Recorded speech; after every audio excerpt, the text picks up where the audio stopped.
Hello and welcome back to the FSS Football channel and another edition of Premier League preview.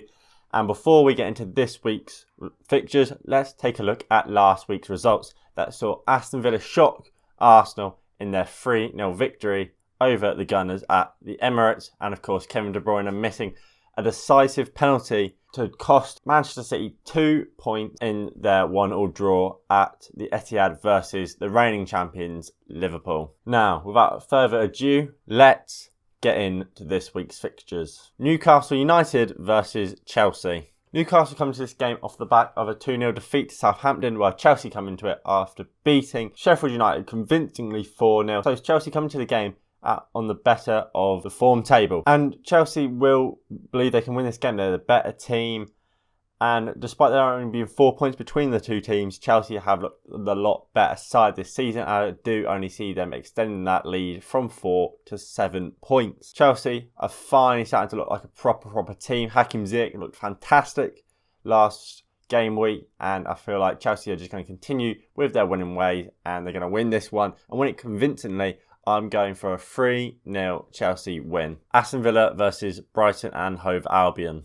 Aston Villa have really been the surprise package of this season, finding themselves in 6th place, just 3 points off top of the league. Leicester having got a game in hand, meaning if they win that game in hand, albeit against Manchester City, they would go top. Now, they have been fantastic this season, Aston Villa. Obviously, last week, as mentioned in the opening to the video, they beat Arsenal 3-0, and the man that is behind all of Aston Villa's success is captain Jack Grealish. He has been absolutely fantastic this season, having scored 4 goals and laying up another 6 in just 6 appearances this season for the Villains. Not only that, he took his form into the international period. Brighton haven't been terrible this season. However, I don't see them beating the Villa team, who look absolutely on a roll. So I'm going to go for a 2-1 Aston Villa win. Tottenham Hotspur versus Manchester City. Tottenham currently sit in 2nd place and will fancy taking top spot off of Leicester City, while Manchester City sit in 10th place after what was a disappointing start to the season, really. They do have a game in hand, like I said, against Aston Villa. If they win that, that would see them go up to 7th. But like I say, Tottenham will feel like they can win this game. They beat them last year for a Steven Bergwijn goal, and Tottenham have looked okay defensively, not amazing. I feel like they can still be get at. However, I don't think Man City have been their best, and Man City will feel like they should have beaten Liverpool last time out. Obviously, like I said, they missed the penalty, and I feel like that Manchester City will win this game and put right what they did wrong last time out.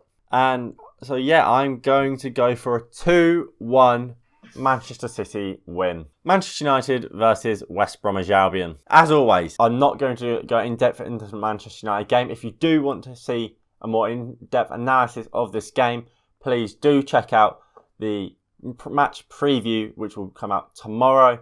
So please do subscribe and like the video if you haven't already, but make sure you subscribe and hit that notification bell so you never miss a video and so you're notified when I release that video tomorrow. Anyway, without going into too in depth, I think Manchester United will win, and I think we'll win it 2-0. Fulham versus Everton. Everton have Brazilian star Richarlison back, and they will want to return to winning ways with him back in the side after what has been a really poor run of games since his suspension, which has of course continued this weird duct, would you say, of never winning without Richarlison in the side since signing the Brazilian. And I feel like they will get back to winning ways. I don't think Fulham are a very good team whatsoever. So like I said, I think they're going to win this game. I think they're going to win it fairly comfortably, to be honest. I don't see Fulham putting much, if any, real pressure onto Everton this game. So yeah, I'm going to go for a 3-0 Everton win. Sheffield United versus West Ham United. I think this is going to be a pretty boring one, to be honest.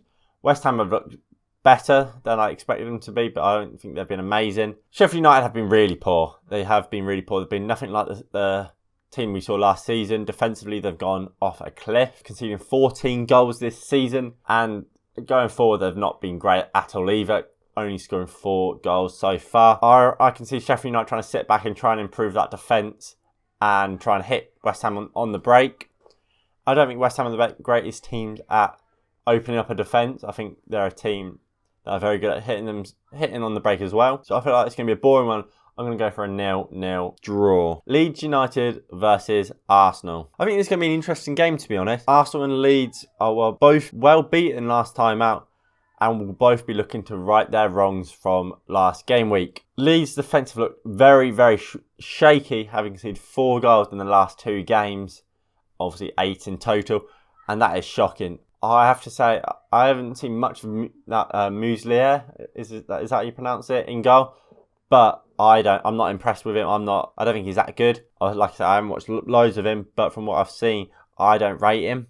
And I feel like that Leeds defence is get-atable at the moment. I think they play a bit too open. Obviously, when they play at their best, they're standing side Leeds.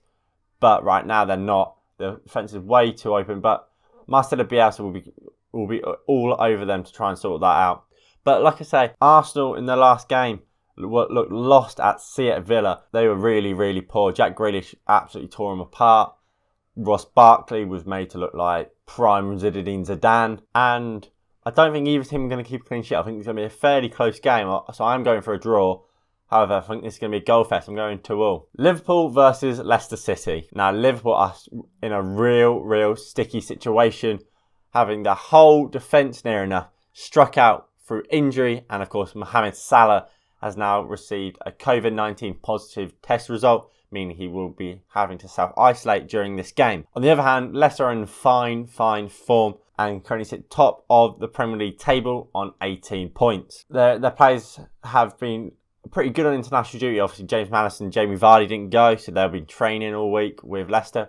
And of course, Yuri Tielemans found scoring form for Belgium against both England and Denmark. And to be honest, I think there's going to be an upset on the cards here. I think that defence for Liverpool is way too fragile without Van Dijk, without Trent, without Robertson, without Joe Gomez, without everyone else really. Without everyone, they're so fragile for me. And I don't see how they're going to stop the likes of Jamie Vardy, how they're going to stop the likes of James Maddison, even Harvey Barnes. And I feel like Leicester will win this game. And I'm going to go for a 3-1 Leicester win at Anfield. Burnley versus Crystal Palace. Burnley have really had a shocking start to the season. And again, they've looked nothing like their usual self. They've only picked up 2 points so far this season. Defensively, they look frail. Well as going forward, they look awful. Having only scored 2 goals in the opening 7 games of the season. While Palace have had a decent start to the season, they're in a good vein of form. However, I feel like Burnley will start playing better.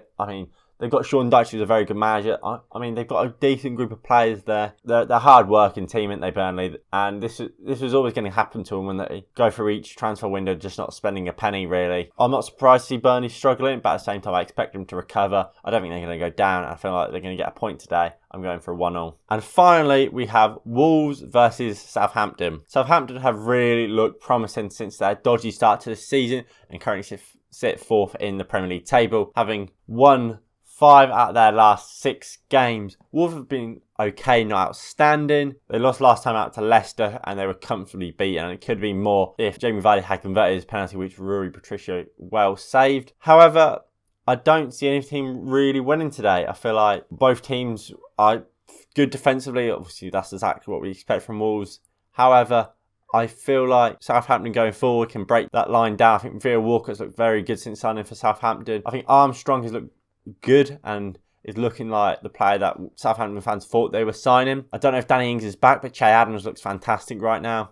So I think they are going to get some goals. And I think Wolves will too. I'm going for a 2-2 draw. And this week's player of the week, I'm going to have to give it to the next Paul Gascoigne, as he's being dubbed right now, Jack Grealish. He's been fantastic. Brighton, our team, Jack Grealish can really play at his best against. And I do think Jack Grealish is just a cut above the rest. He had a fantastic international break, like I say. And I feel like he is a real star. And I feel like he is going to be my player to watch. Now, if you did enjoy this video, please do hit that like button below and subscribe down below if you haven't already. Hit that notification bell as well so you never miss a video. And comment down below your predictions for this week. Now, I'll see you next time. Peace.